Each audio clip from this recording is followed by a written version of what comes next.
আজকে মুসলমানিত্ব নাই। আজকে মুসলমানরা বিভিন্নভাবে লাঞ্ছিত অপদস্থ।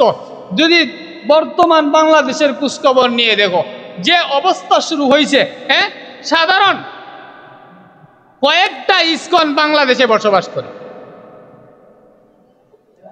গাজীপুরের মসজিদের ইমামরে অপহরণ করছে। ওই যে কয়েক মাস ধরে ইমামরে চিঠি দেয়, আপনি এই বিষয়ে আলোচনা করবেন, বাংলাদেশ বলবেন না, এটাকে পূর্ববঙ্গ বলবেন। এরপরে আপনি এনসিপি এবং বিএনপির বিরুদ্ধে কথা বলবেন, তারা চিঠি দেয়।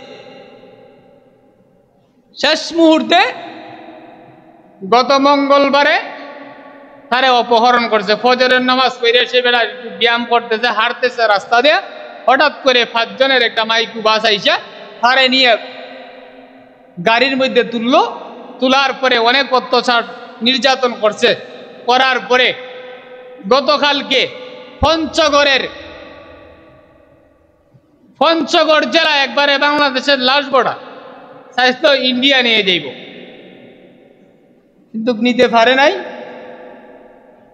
আজকে বেঈমান কাফেররা ঐক্যবদ্ধভাবে মুসলমানদেরকে নিঃশেষ করার জন্য তারা বিশেষভাবে কি করতেছে, ষড়যন্ত্রতে নিমজ্জিত। আজকে মুসলমান, আমরা মনে করি যে একজন মুসলমান আঘাত পাইছে, আমার কি হয়েছে, না, হ্যাঁ, মুসলমান এক মুসলমান আর এক মুসলমানের অঙ্গ। রসুল বলেন এক মুসলমান যদি কষ্ট পায়, তুমি মুসলমান হিসাবে, ধর্মীয় হিসাবে তুমি কষ্ট পাইতাই।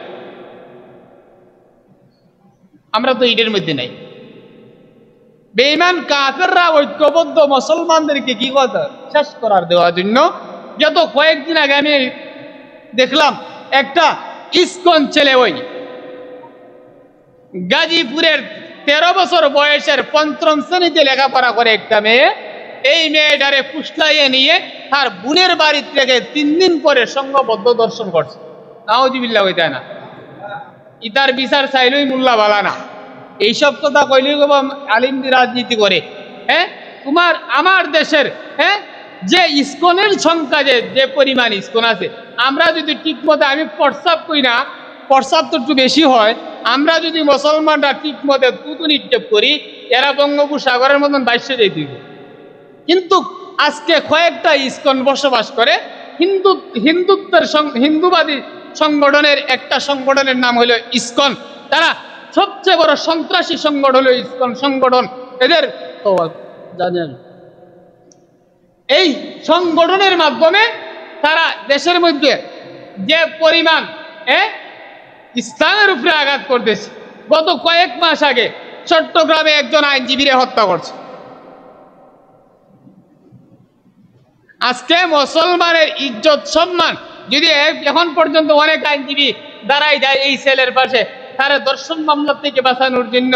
আজকে গতকাল পরশুর অপহরণ, আলিমরে হত্যা করবে, অনেক নির্যাতন করছে, এখন তো পাইছে, আল্লাহ বাঁচাইছে।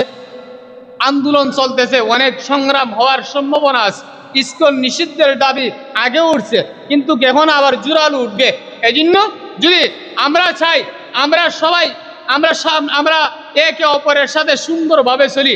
আমরা চাই না সমাজকে কি করতে, লাঞ্ছিত হওয়ার সমাজ কি হোক, অশৃঙ্খল হোক, শান্তির সমাজ, মানুষ শান্তিতে বসবাস করবে। কিন্তু একজনের ইজ্জত সম্মানে আঘাত করবে, মানুষের মান সম্মানে আঘাত করবে, আর মুসলমান ঘরে বসে থাকবো, তা একবারে পাইব না। আমরা যদি মুসলমান ঠিক মতো সুচ্চার হয়ে যায়, তাহলে তোমাদের মতন ইসকন ফালাইবার ভত্তাই দেয় না, পাইব না। আমরা বসে থাকবা, ঘরে বসে থাকবো, সম্ভবই না।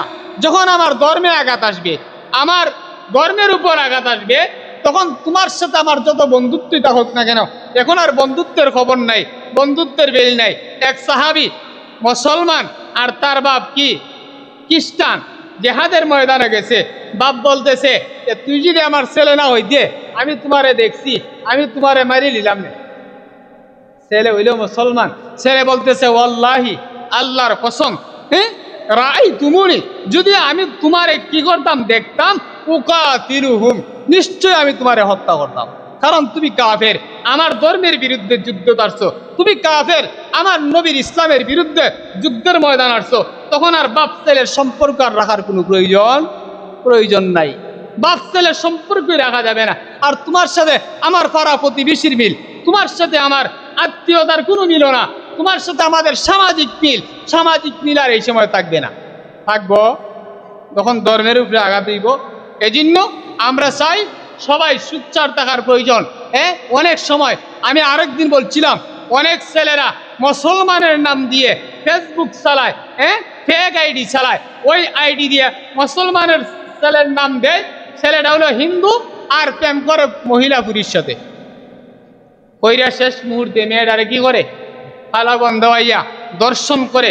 গত 4-5 দিন আগে সুনারগড়ে একটা ঘটনা দেখলাম, একটা মুসলমান মেয়ে অনশন করে হিন্দু ছেলের বাড়িতে। আমার মনে চাইতো যদি বুড়িটারে পাইতাম আমি কয়েকটা থাপ্পড় দিতাম। নষ্টির গরণ নষ্টি, তুই কেনে না বুঝছে কেন এই অবৈধ সম্পর্ক করস, তার ডিটেল জানাস না কেন, তার অ্যাড্রেস জানার পরে তার সাথে কথা এমনি না যায়, হারাম সম্পর্ক করছে হিন্দু গুলার সাথে, গিয়া তার বাড়িতে অনশন করে, বিয়ের অনশন। কি পরিমাণ অবস্থা! এই জন্য আল্লাহ তাআলা আমাদেরকে হেফাজত করুক। আমিন। ওয়া আখিরি দাওয়ানা আলহামদুলিল্লাহি রাব্বিল আলামিন।